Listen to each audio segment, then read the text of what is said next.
تعودنا يوم نبى نسمع قرآن نفتح تطبيق اليوتيوب ونشغل ونسمع في طبعا قنوات معروفة على اليوتيوب بصوت الشيخ عبد الرحمن السديس، الشيخ سعود الشريم، ماهر المعيقلي، من القراء المعروفين نسمع لهم. ولكن أن نسمع كلام الله سبحانه وتعالى مع تلحين وأغاني، هذا الشيء صراحة ما حد يرضى به.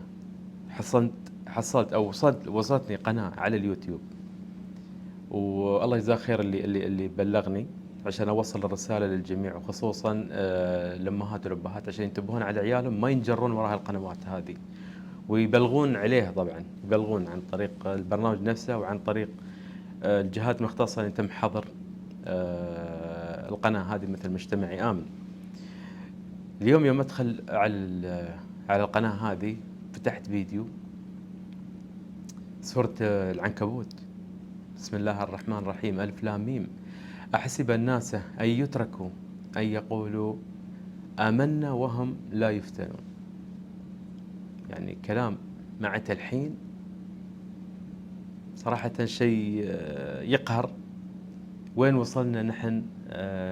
لأي مرحلة؟ وين بنوصل بعد إذا وصلنا ومسينا كتاب الله وكلام الله سبحانه وتعالى؟ هذا الكتاب لا يمس.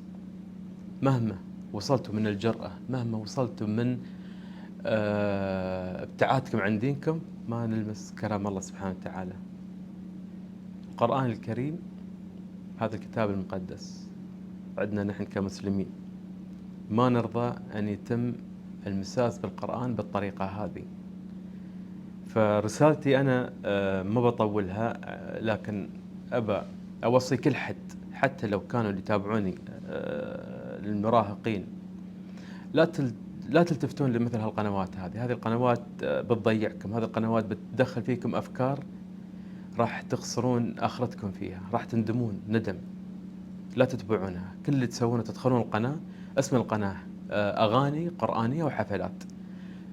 سووا ريبورت، كثروا من الريبورت على هالقناة هذه، وفي نفس الوقت تطبيق مجتمعي آمن، خذوا الرابط ونزلوه في التطبيق وبلغوا أن يتم حظر القناة هذه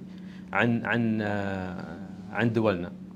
وإن شاء الله توصل الرسالة هذه لأكبر شريحة، وأن يتم إغلاق القناة وحظرها من التطبيق.